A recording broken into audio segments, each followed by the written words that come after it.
It was a warm, sunny afternoon at the neighborhood park, the kind of day kids dream about. The air was filled with laughter, the squeak of swings, and the rhythmic thud of sneakers against the wood-chip-strewn ground. Parents dotted the benches, sipping iced coffee or scrolling on their phones, keeping one eye on their little ones as they climbed, slid, and ran in endless joy. Among them was a loving father, dressed casually, his easy smile lighting up as he pushed his young daughter on the swings. Her giggles rang out, pure and infectious, drawing smiles from others nearby. But not everyone shared the joyful mood. A woman standing a short distance away, arms crossed tightly over her chest, stared intently at the pair.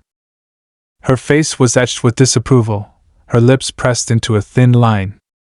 She kept glancing around, as if looking for backup to justify whatever thought had taken root in her mind. The man, completely unaware of her growing unease, focused on his daughter. He called out encouraging words as she begged to go higher, her pigtails flying in the breeze. It was a moment of pure, innocent joy of father and daughter simply enjoying their day. Then, the woman stepped forward. Her posture was rigid, and her expression had hardened. Without hesitation, she pulled out her phone, tapping the screen with deliberate precision. People nearby started noticing. A few exchanged puzzled glances, others tried not to stare, unsure of what was unfolding. The tension thickened when the woman's voice cut through the cheerful noise of the playground. "Hello, yes, I need to report a situation," she said, her tone sharp and clipped. She turned slightly, angling her phone as if to avoid being overheard. But her words carried enough for a few parents to catch the gist. "There's a man here acting suspiciously around children," she added, her eyes darting toward the father. The father stopped mid-push, his smile fading as he noticed her intense gaze. He glanced around, confused, wondering what could possibly warrant her call. His daughter tugged at his hand, oblivious to the undercurrent of tension that was starting to ripple through the playground. Other parents began to murmur softly, their faces a mixture of curiosity and discomfort. Some subtly stepped closer, their protective instincts kicking in. A couple of kids paused their play to look at the woman, their young minds sensing the strange shift in the atmosphere. The father approached her cautiously, his voice calm and measured. "Is there a problem?" he asked, keeping his tone as neutral as possible. He didn't want to assume the worst, though his heart was pounding. The woman didn't answer him directly. Instead, she turned slightly away, speaking into the phone. "Yes, he's right here. Please hurry." What happened next would leave everyone at the park stunned and spark a conversation that no one saw coming. The playground seemed to hold its breath, the laughter and chatter fading into an uneasy hush. The woman, phone still pressed to her ear, paced a few steps away from the father and his daughter. She glanced back at him occasionally, her expression a mix of fear and determination. It was as though she'd already decided there was danger, even though nothing about the scene suggested it. The father, still standing near the swings, crouched down to meet his daughter's eyes. He didn't want her to sense his growing concern. "Hey, sweetheart," he said softly, brushing a strand of hair from her face. "How about we take a break and sit over there for a bit?" He motioned toward a bench shaded by a large oak tree. She nodded eagerly, skipping ahead without a care in the world. As he followed her, his thoughts raced. Why was this happening? He had been coming to this park with his daughter for months, and he'd never seen this woman before. He replayed the past few minutes in his mind, searching for anything he might have done to upset her or give her the wrong impression. But there was nothing. Meanwhile, a small crowd had begun to form, drawn by the unusual tension. Some parents whispered to each other, trying to piece together what was going on. Others exchanged glances of disbelief or concern, unsure whether to intervene or stay on the sidelines. A man standing nearby, who had been tossing a frisbee with his son, stepped closer to the father. "Hey man, everything okay?"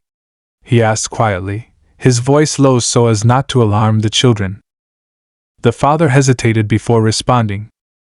I'm not sure, he said. I think she's calling the police, but I have no idea why. The man frowned, glancing toward the woman. She's been acting strange since she got here. Didn't see anything happen, though. You're just here with your kid, right? Yeah, the father said, his voice steady despite the unease he felt. We come here all the time. Before the conversation could go any further, the woman's voice rose again, louder this time. They're on their way, she announced, almost as if she wanted everyone to know. Her words hung in the air, heavy and uncomfortable. The father took a deep breath, forcing himself to stay calm. He didn't want to escalate the situation, especially in front of his daughter. But he also couldn't ignore the growing sense of injustice. What had he done to deserve this? Why was she so quick to assume the worst? The children at the playground, blissfully unaware of the adult drama unfolding, continued to play. But the parents couldn't look away. Some started filming discreetly with their phones, sensing that this might be something significant. The father sat down on the bench next to his daughter, who was now happily munching on a granola bar. He kept his movements slow and deliberate, hoping to convey that he had nothing to hide. But inside, his frustration was building. He had worked hard his whole life to be a good father, a good person, and now he was being treated like a criminal for no reason he could see. The minutes stretched on, each one heavier than the last. The woman remained on her phone, now occasionally glancing at her watch as if impatient for backup to arrive. Some parents began to edge away, as though trying to avoid being caught up in whatever was happening. But others stayed rooted in place, their curiosity stronger than their discomfort. A mother with a toddler on her hip approached the woman cautiously. Excuse me, she said gently, I couldn't help but notice what's going on. Is everything okay? The woman's face softened slightly, but her tone remained firm. I'm just doing what needs to be done, she said. You can't be too careful these days. The mother frowned, looking over at the father and his daughter. But he's just here with his kid, she said. I've seen them here before. They're always playing together. The woman's jaw tightened. You don't know that for sure, she replied. You can't take chances when it comes to children's safety. The mother looked conflicted, glancing between the woman and the father. I get that, she said slowly. But you might be wrong about this. What if you're making a mistake? The woman didn't respond, turning her attention back to her phone. The mother sighed, shaking her head slightly before walking away. Back on the bench, the father leaned down to tie his daughter's shoe. He could feel the weight of the stares, the judgment, even though he hadn't done anything wrong. He wished he could shield his daughter from all of it, but he knew that wasn't possible. In the distance, the faint sound of sirens began to grow louder. The father's heart sank. He had done everything right, yet here he was, about to be questioned, maybe even humiliated in front of his child and the entire playground. The woman straightened up, her expression triumphant. She took a step forward, as if preparing to meet the officers when they arrived. The other parents watched with bated breath, the tension reaching a boiling point. What no one knew was that the truth behind her actions and what would happen when the police arrived would shock them all. The wail of the sirens grew louder, cutting through the uneasy quiet of the playground. Parents exchanged nervous glances, some instinctively gathering their children closer. The father stayed seated, keeping his expression calm for his daughter's sake, though every muscle in his body felt tense. She looked up at him, her small face curious but untroubled, still lost in the simplicity of their outing. The police car pulled up along the curb, its flashing lights reflecting off the playground equipment. Two officers stepped out, their expressions neutral but focused. The woman waved them over immediately, her phone still clutched tightly in her hand. Officers, over here! She called, her voice cutting through the murmur of the onlookers. The father took a deep breath and stood, keeping one hand on his daughter's shoulder. He didn't want her to feel scared, but he also knew he needed to be ready for whatever came next. Nearby, a couple of parents subtly positioned themselves closer, as if silently vouching for him with their presence. The officers approached the woman first, nodding as she launched into a rapid explanation. "That man over there," she said, pointing toward the father, "he's been acting suspiciously around the children. I didn't feel safe, so I called you." One officer glanced toward the father and his daughter. "What exactly did you see him do?" he asked, his tone calm but firm. The woman hesitated for a moment, then said, "Well, it's not just one thing. He's been hanging around here a lot, and it just doesn't feel right. I thought it was better to be safe than sorry." The second officer raised an eyebrow. "So you didn't actually see him do anything inappropriate?" "I'm telling you, something is off," she insisted, her voice growing sharper. "You don't want to wait until it's too late." The officers exchanged a glance before one of them turned toward the father. "Sir, could we speak with you for a moment?" he asked, his voice professional but not unkind. The father nodded, leaning down to his daughter. "Stay right here, okay?" "I'll just be a minute," he said gently. She nodded, her trust in him unwavering. As he walked toward the officers, he felt the weight of every eye on him. He knew this moment was being watched, recorded, dissected. But he also knew he hadn't done anything wrong. That knowledge gave him strength, even as his stomach churned. "Good afternoon," he said evenly. "What seems to be the issue?" One officer gestured toward the woman. "This lady called us, concerned about your behavior. Can you tell us what's been going on?" The father took a steadying breath. "I don't really know what to say," he admitted. "I came here with my daughter, like we always do. We were playing on the swings, and then I noticed her watching us. Next thing I know, she's on the phone, calling you." The officer nodded, taking notes. "And you come here often?" "Almost every weekend," the father said. "It's our favorite spot. A lot of people here know us." As if on cue, one of the parents who had been standing nearby stepped forward. "That's true," the man said. "I've seen them here plenty of times. He's a great dad." "This doesn't make any sense." The woman bristled, crossing her arms. "You don't know him like I do," she snapped. "Just because you've seen him here doesn't mean he's harmless." The officer held up a hand, signaling for calm. "Ma'am, we're just trying to get all the facts," he said. Meanwhile, the crowd of onlookers had grown, their whispered conversations creating a low hum of speculation. A woman with a stroller shook her head, murmuring to a friend, "I don't understand why she's so worked up. He's literally just playing with his kid." But another parent, standing closer to the woman, nodded sympathetically. "I mean, what if she's right?" they whispered. "It's better to be safe." The tension was palpable, dividing the group into those who believed the father and those who thought the woman might have a point. Everyone wanted to protect the children, but not everyone agreed on what protection looked like. The officers continued their questions, probing gently but thoroughly. "Do you have any ID with you, sir?" one of them asked. The father nodded, pulling out his wallet. "Of course," he said, handing over his driver's license. "I don't have anything to hide."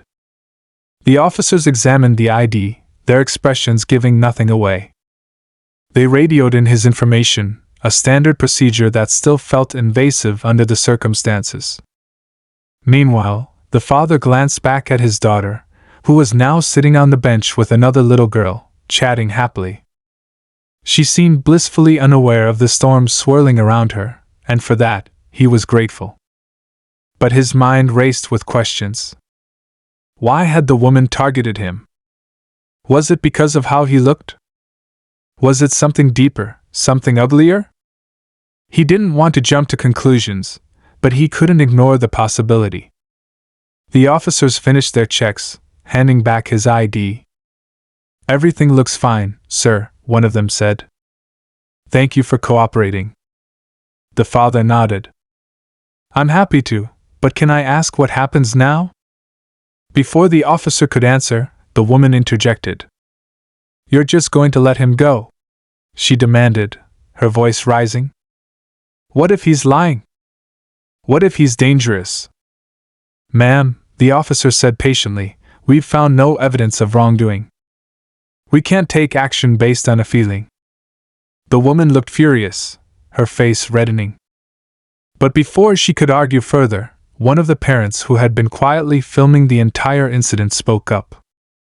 Maybe it's time you apologize, they said firmly.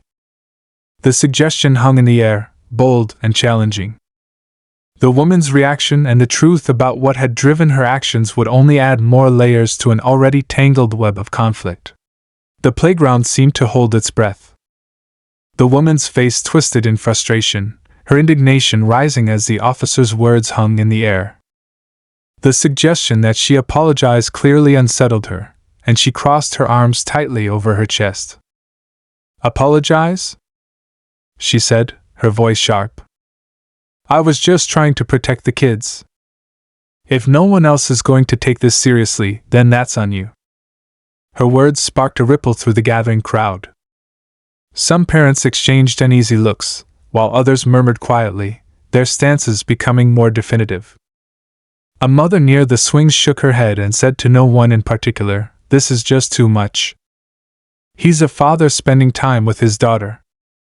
That's it. The father stood silently, his calm demeanor masking the storm brewing inside him. He glanced at the woman who had escalated this entire situation, then at the officers who seemed caught between their duty and the chaos unfolding around them. He wanted to speak, to defend himself further, but he knew that anything he said could be twisted. Instead, he drew a deep breath and decided to let his actions speak louder. But just as the tension seemed to simmer, one of the officers turned to the crowd. If anyone here has seen anything unusual or concerning, now is the time to let us know, he said, his gaze sweeping over the parents. The silence that followed was heavy. A few people shifted uncomfortably, but no one spoke. A man with his toddler perched on his hip finally broke the quiet. I've been here the whole time, he said. All I saw was a dad playing with his kid. That's it. Another voice chimed in, this time from a teenager who had been sitting on a nearby bench, scrolling through her phone. Yeah, same here. They were on the swings, laughing. Nothing weird about it. The woman looked around, her confidence faltering as more voices began to agree. I've seen him here before too, one mother said. They're always together, just having fun. I've never seen anything suspicious. The tide was shifting, but the woman clung to her stance. You're all blind to what's right in front of you, she said, her voice trembling with a mix of anger and desperation. This isn't about being mean, it's about being cautious. Her words hung in the air, but they didn't land as convincingly as they might have earlier. The officers exchanged a glance, clearly weighing their next steps. The father, still standing calmly, decided to break his silence. Look, he said, his voice steady but firm. I get it. We all want our kids to be safe. But jumping to conclusions about someone without evidence isn't the way to do it. My daughter deserves to enjoy the playground just like every other kid here. And I shouldn't have to explain myself for being her dad. The sincerity in his voice seemed to resonate with the crowd. A few parents nodded, while others murmured in agreement. The woman, however, refused to back down. She opened her mouth to respond, but before she could, a soft voice cut through the tension. Daddy? The father turned to see his daughter standing nearby, holding her stuffed bunny. She looked up at him with wide eyes, her innocence a stark contrast to the chaos surrounding them. Are we going home now? Her simple question was like a pin pricking a balloon, deflating the situation ever so slightly.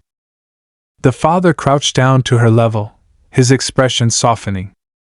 Not yet, sweetheart, he said gently. Just give me a little more time. The sight of the little girl seemed to affect even the most skeptical onlookers. She was the picture of innocence, and it was hard to imagine any scenario where her father posed a threat. One of the officers stepped forward, addressing the woman directly. "Ma'am, unless you have any concrete evidence or specific incidents to report, we can't take any further action. Making baseless accusations can cause unnecessary harm, and we'd like to avoid that." The woman's face turned red, but it wasn't clear whether it was from anger, embarrassment, or both. She sputtered for a moment, searching for words, but none came. Finally, she let out a frustrated sigh. "Fine," she muttered, throwing up her hands. "But don't say I didn't warn you." She turned and walked away briskly, her posture stiff, leaving behind an air of unresolved tension. The crowd slowly began to disperse, parents returning to their children, though the buzz of whispered conversations lingered. The father stayed where he was, holding his daughter's hand tightly as the officers approached him one last time. "We're sorry for the inconvenience," one of them said. "You didn't deserve this." He nodded, appreciating the sentiment but knowing it wouldn't erase what had happened. "Thank you," he said simply. As the officers walked back to their car, the father stood and looked around the playground. It wasn't the same as before, the carefree atmosphere had been replaced by something heavier. Still, he knew he couldn't let this moment define their experience. He turned to his daughter with a smile that didn't quite reach his eyes. "How about we go grab some ice cream?" he asked. Her face lit up instantly. "Really?" "Yes," she said, her earlier confusion forgotten. As they walked away hand in hand, a few parents nodded at him, offering silent support. But the father couldn't shake the feeling that this wasn't the end of the story. Somewhere in the distance, the woman had stopped, her phone in hand once again, her expression unreadable. Something about her demeanor suggested that she wasn't quite ready to let this go. As the father and his daughter strolled down the path toward the ice cream stand, a sense of relief began to wash over him. The air was cooler now, the chaos of the playground fading into the background. His daughter skipped ahead, humming a tune she'd probably picked up from one of her favorite shows. For a moment, it seemed like the worst was behind them. But then his phone buzzed in his pocket. He pulled it out, glancing at the screen. It was a notification from a neighborhood group chat he had joined months ago but rarely checked. The title of the new message thread caught his attention immediately: "Suspicious activity at the park, beware." He hesitated for a moment, then opened it. His stomach dropped as he read the message. It was from the woman, detailing her version of what had just unfolded. The message described him in unflattering and vague terms, painting him as someone who refused to answer questions and acted suspiciously. Worse yet, she had uploaded a blurry photo she must have taken during the incident, one that showed him holding his daughter's hand near the swings. The responses were a mix of concern and outrage, some demanding that more people be vigilant, while others expressed doubt and questioned her motives. But it was the growing thread of replies that made his pulse quicken. The situation was spiraling far beyond the park, and now, people who hadn't been there were forming their own narratives. He turned to his daughter, who was happily waiting in line for ice cream. The last thing he wanted was for her day to be ruined, so he pocketed his phone and focused on keeping things light. "All right, what flavor are we getting today?" he asked, putting on a cheerful tone. "Strawberry," she exclaimed, bouncing on her toes. After they got their cones and found a quiet bench to sit on, the father kept glancing at his phone, unsure of whether to engage or let the storm blow over. He knew how quickly things could escalate online, and he worried about how this might affect his reputation and his daughter's safety. Before he could decide, his phone buzzed again. This time it was a private message from someone he didn't recognize. It read, "I saw what happened. You're not alone in this. Call me if you want to talk." There was a number attached, and the message ended with a simple initial, J.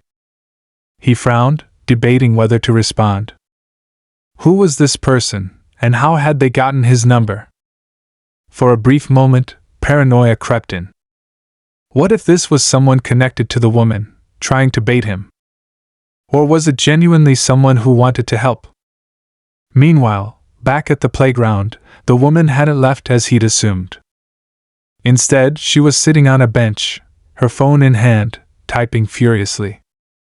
Another parent approached her cautiously. "Don't you think this is going a bit far?" the parent asked.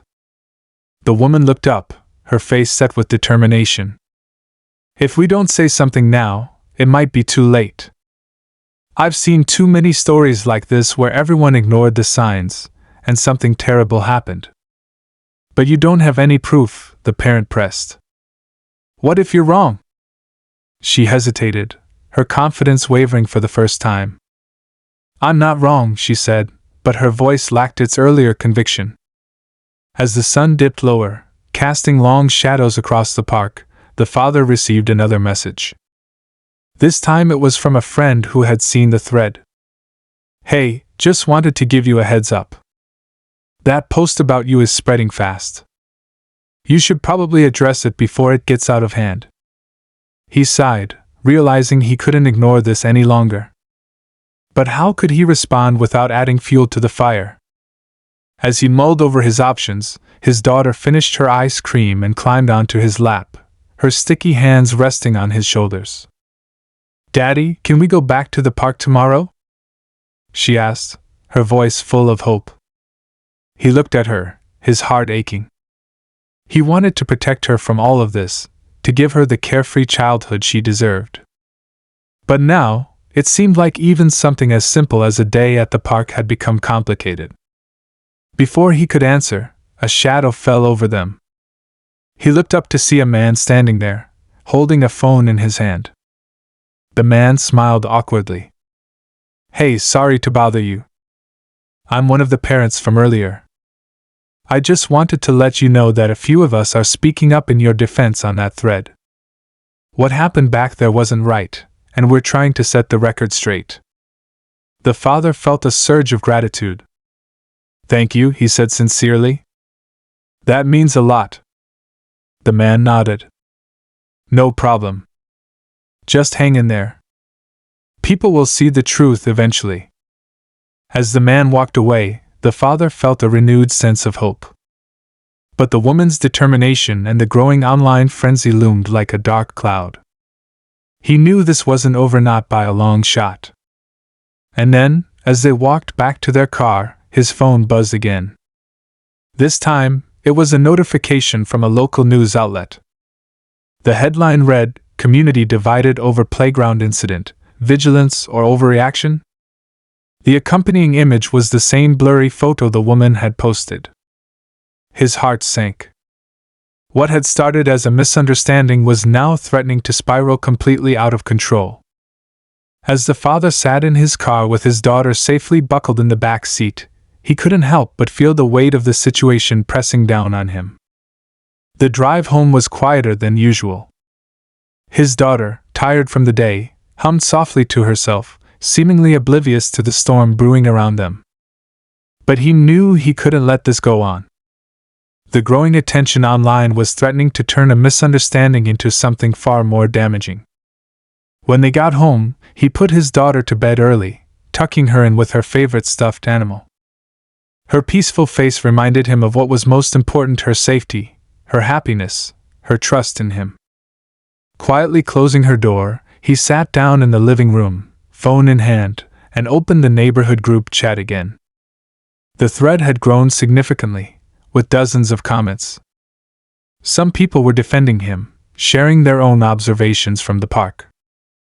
Others sided with the woman, echoing her concerns and insisting that she had done the right thing by speaking up. He scrolled further, his heart pounding.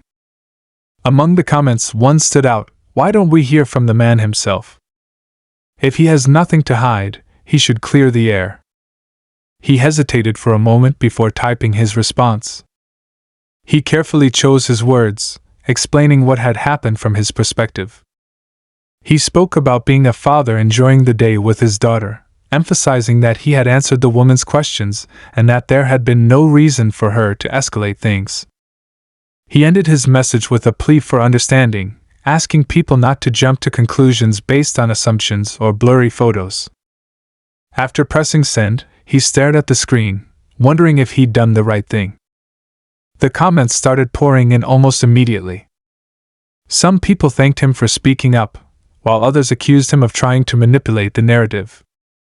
The group chat was a cacophony of opinions, and he realized that no matter what he said, not everyone would be convinced. Then his phone rang.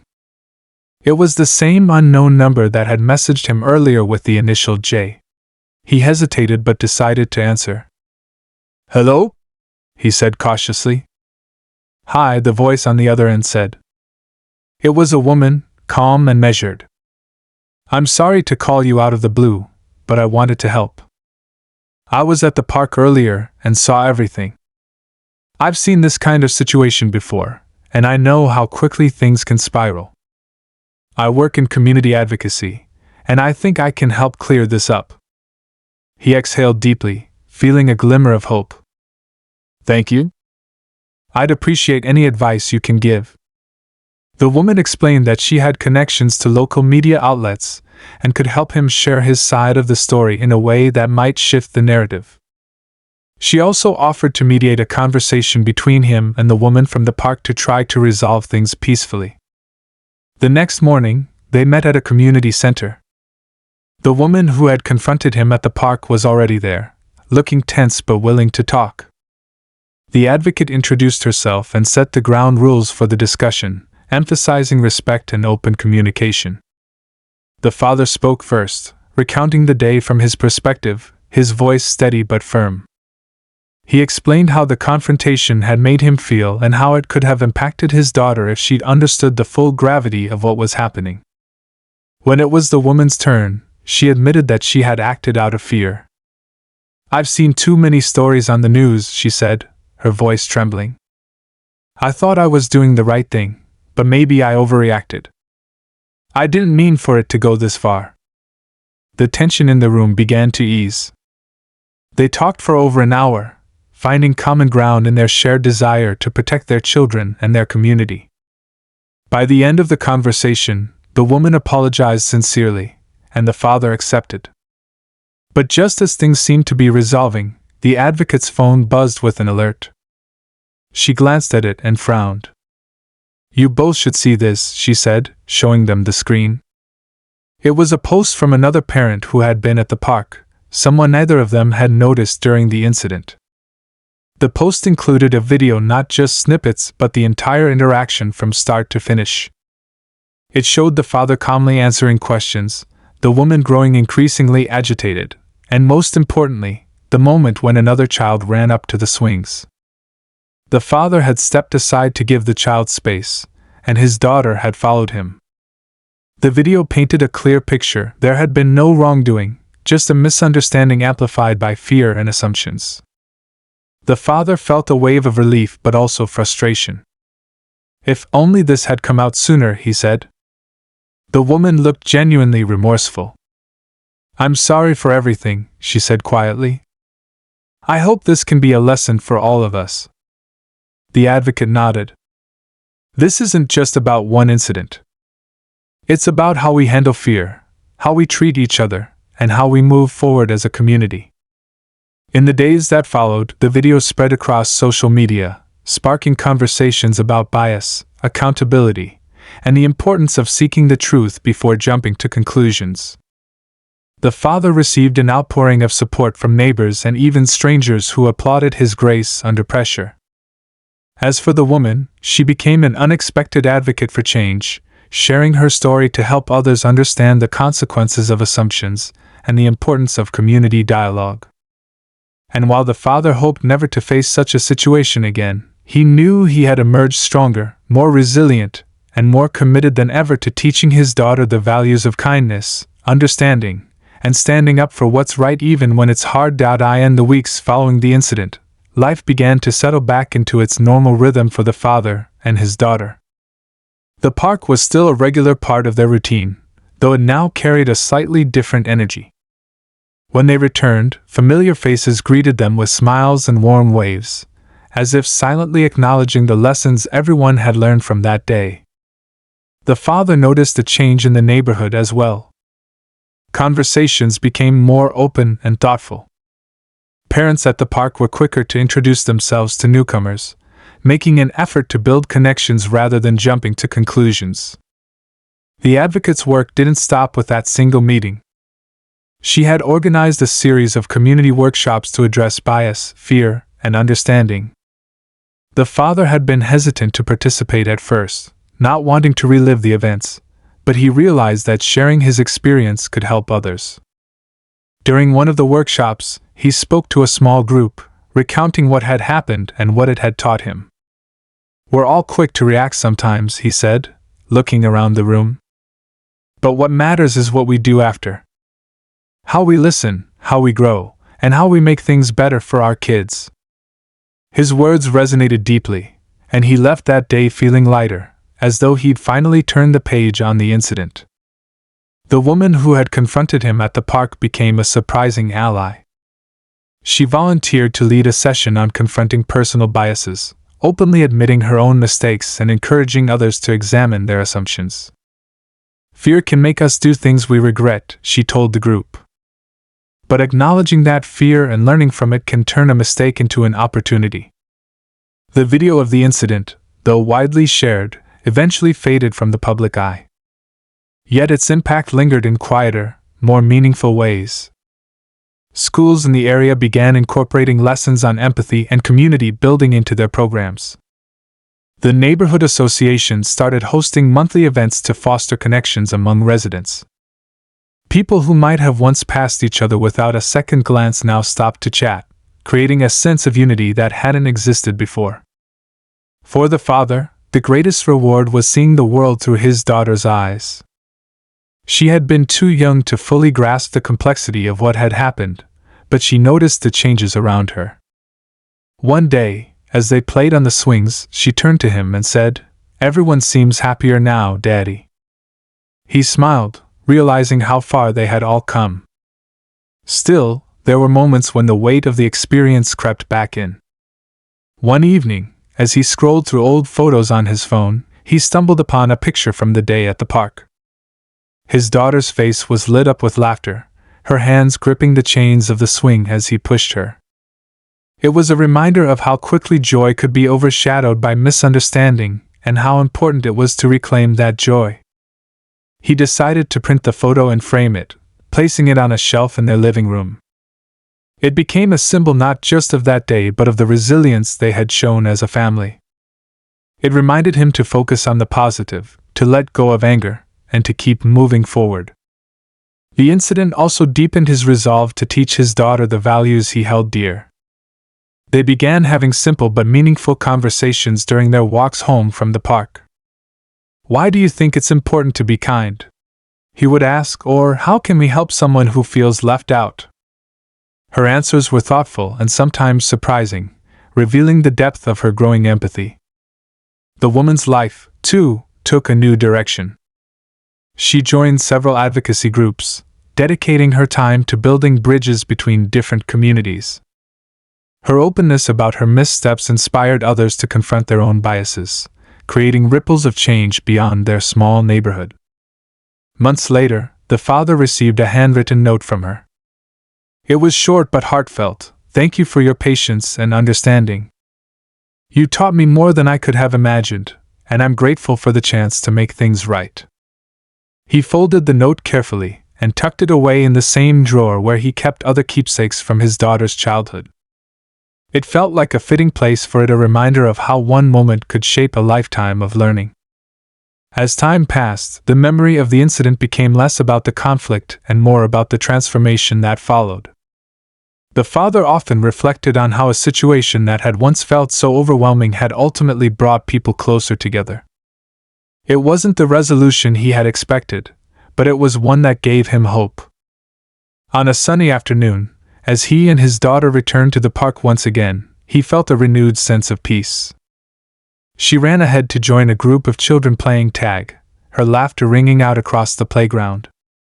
He sat on a bench, watching her, grateful for the resilience of children and the capacity for growth in adults. Life, he realized, was full of challenges and misunderstandings, but it was also full of opportunities to connect, to learn, and to heal. And in that moment, surrounded by the sounds of joy and community, he knew they had all found a way to move forward stronger, wiser, and ready for whatever came next.